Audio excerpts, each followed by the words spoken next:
It's TND Records, baby.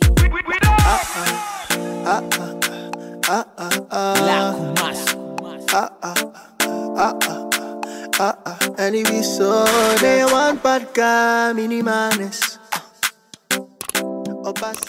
Allô tout le monde, bienvenue à tous et à toutes sur ma chaîne YouTube. Alors on se retrouve encore aujourd'hui pour une nouvelle vidéo. Ça va porter sur le permis d'études pour les étudiants qui commencent leur session pour l'automne 2020. Alors si t'es pas encore abonné à ma chaîne YouTube, je t'invite à le faire, ça te prend une seconde, à liker la vidéo et aussi à la partager au maximum. Et pour les nouveaux qui sont sur ma chaîne YouTube, je me présente bien sûr, je m'appelle Sarah Kapiboukoua Yoali. Bienvenue sur ma chaîne YouTube Yasara. Et pour les anciens qui sont là depuis que j'ai commencé YouTube, encore merci infiniment pour votre fidélité. Donc voilà, je suis aussi très active sur mes réseaux sociaux que je vais vous mettre juste en bas. N'hésitez pas à me contacter là-dessus, je réponds à des questions en lien avec les études au Canada, plus principalement pour les étudiants étrangers. Donc voilà, pour que ce soit clair que je ne me connais pas dans d'autres aspects. Et voilà, je réponds aussi à des questions par courriel. Par contre, par courriel, ça prend du temps pour que je réponde, mais c'est sûr que je finis toujours par répondre. Et donc voilà, c'est parti pour la vidéo. Let's go. Alors pour commencer, moi je vais lire en fait les informations directement sur le site. Après ça, je vais vous faire un petit résumé à la fin.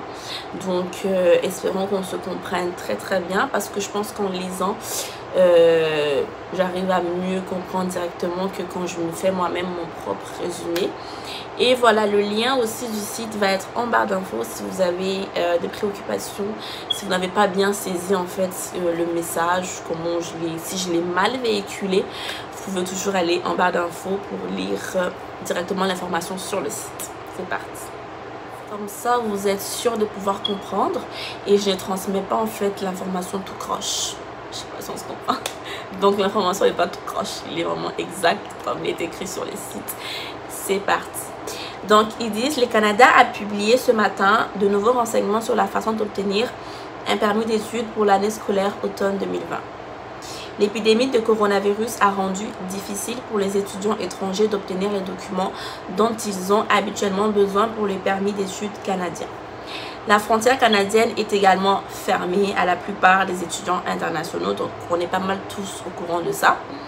Les étudiants ne sont exemptés des restrictions de voyage que si leur permis d'études a été délivré avant midi le 18 mars. Donc, si vous avez reçu votre permis d'études avant midi le 18 mars, vous êtes comme exempté, donc ces restrictions ne vous concernent pas. Ensuite, ils disent, même alors, les agents frontaliers peuvent refuser l'entrée pour exempter les étudiants étrangers si leur programme peut être effectué en ligne. Donc, si votre programme peut être effectué en ligne, ça se peut qu'on vous refuse en fait d'intégrer le territoire canadien. Donc, les étudiants étrangers doivent toujours être au Canada pour une raison essentielle. Si les cours sont offerts en ligne et qu'ils peuvent étudier à domicile, cela pourrait rendre leur raison de voyage au Canada facultative ou discrétionnaire. Donc j'espère que vous avez compris ça. Donc si votre cours peut se donner facilement en ligne, franchement ils disent que il y a de fortes chances que vous ne venez pas au Canada cet automne, malheureusement. Ensuite de ça, ils disent cependant, Immigration, Réfugiés et Citoyenneté Canada, donc l'IRCC, introduit un nouveau processus d'approbation en 2 étapes qui permettra aux étudiants internationaux de commencer le semestre en ligne sans permis d'études. Donc la nouvelle procédure permet aux étudiants qui sont bloqués à l'étranger, qui sont bloqués chez eux, qui ne peuvent pas venir au Canada, de commencer le semestre en ligne sans permis d'études finalisé. Donc il faut déjà que vous commencez en fait à faire la demande pour dans le fond répondre aux critères. Aujourd'hui, les services de l'immigration a dévoilé des nouvelles instructions à l'intention de ces agences sur la façon de procéder au changement temporaire. Donc aujourd'hui, il parle du 20 juillet. Et donc l'IRCC, Immigration, Réfugiés et Citoyenneté Canada, a déclaré la semaine dernière qu'il visait à traiter les demandes de permis d'études complètes qui ont déjà été soumises le plus rapidement possible. Donc si vous avez fait votre demande de permis d'études et qu'elle est encore incomplète, c'est sûr que ça va prendre du temps pour qu'ils vous répondent, mais celles qui sont complètes, ils disent qu'ils vont essayer de les traiter le plus rapidement possible. Et ils disent encore que les étudiants qui souhaitent profiter du processus temporaire en 2 étapes ont jusqu'au 15 septembre pour demander leur permis d'études. Donc pour ceux qui sont à l'étranger, sont encore chez eux, mais qui ont émis la demande de permis d'études et dont les universités offrent la formation en ligne, peuvent procéder à cette nouvelle procédure en fait qui a été mise en place par l'immigration en 2 étapes, c'est-à-dire ils peuvent commencer les cours en ligne en attendant que les permis d'études soient délivrés par l'immigration. J'espère que j'ai bien expliqué. Alors, on va ensuite passer par la deuxième partie qui est comment obtenir un permis d'études pour l'automne 2020. C'est parti. Alors, comment obtenir un permis d'études pour l'automne 2020? C'est parti. Ils disent ici, la première étape ressemble beaucoup au processus régulier du permis d'études, donc le processus qui a toujours existé. Les étudiants étrangers doivent soumettre, voilà la liste de documents à soumettre pour le nouveau processus de demande de permis d'études pour la session d'automne 2020. Je tiens à préciser que c'est un nouveau processus qui a été mis en place le lundi 20 juillet par l'Immigration Canada. Ça n'a jamais existé, ils viennent de le mettre en place par rapport à la situation actuelle que l'on vit par rapport au coronavirus. Donc, ils disent, vous avez besoin de documents suivants. Premièrement, la lettre d'acceptation, donc la lettre d'admission de l'université, du collège, du cégep, whatever. Ensuite, ils disent les certificats d'acceptation du Québec pour les étudiants qui viennent au Québec seulement. Donc, c'est ça. Ensuite, la preuve de fonds, donc la preuve de ressources financières. Ensuite, la preuve qu'ils peuvent quitter le Canada lorsqu'ils n'ont plus le statut légal temporaire ou permanent. Ah, c'est tout. C'est strict là. Et tout lien familial avec le Canada.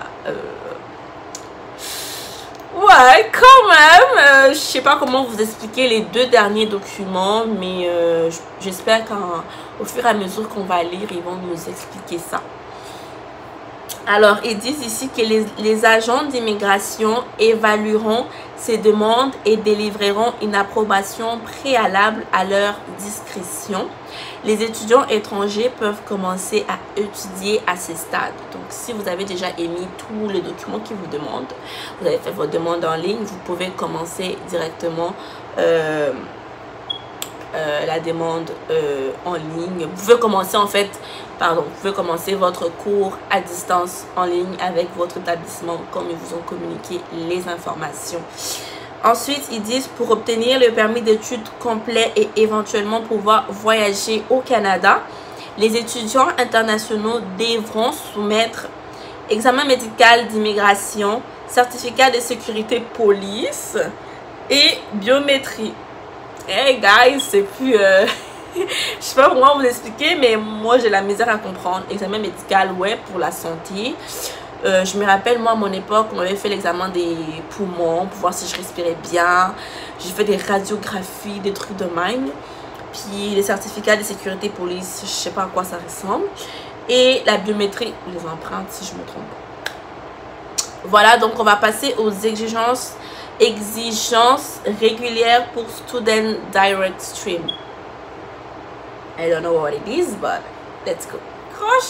Donc les Student Direct Stream, je viens de faire des recherches et ils disent que c'est un nouveau programme qui a été conçu pour rendre le programme de demande de permis d'études canadien plus rapide et plus efficace pour certains étudiants internationaux. Donc je n'étais même pas au courant de ce nouveau processus. On l'apprend ensemble. Ils disent que c'est un programme qui dessert actuellement les résidents de 7 pays. Donc, c'est pas tous les pays du monde, c'est juste 7 pays. On a ici la Chine, l'Inde, le Maroc, le Pakistan, les Philippines, le Sénégal et le Vietnam. Donc, pour ces résidents de 7 pays que je viens de citer, vous pouvez demander votre permis d'études à travers le nouveau programme qui a été mis en place, donc les Student Direct Stream. J'espère que je l'ai bien prononcé. Donc, en lien avec ce nouveau processus, ils disent que les étudiants internationaux qui présentent une demande dans le cadre de ce programme que je viens de vous expliquer ne sont admissibles au programme accéléré. Donc, ils ne sont admissibles, que s'ils peuvent soumettre une demande complète. Sinon, ils doivent faire une demande dans le cadre du processus normal, donc du processus normal de Student Direct Stream, ou attendre jusqu'à ce qu'ils soient en mesure de fournir tous les documents nécessaires pour être éligibles à la FDS. FDS. What is this? IRCC dit également qu'il pourrait y avoir des retards. Donc, l'immigration dit qu'il pourrait y avoir des retards. Donc, la FDS vise à traiter les permis d'études en 20 jours. Bonne nouvelle. Actuellement, les étudiants internationaux sont éligibles s'ils vivent dans les 7 pays que je vous ai énumérés. Donc, si vous êtes des 7 pays, donc la Chine, l'Inde, le Maroc, le Pakistan, Philippines, Sénégal et Vietnam, vous devez faire la demande du permis d'études par rapport au nouveau programme, le Student Direct Stream, que si vous avez tous les documents qui vous ont été demandés.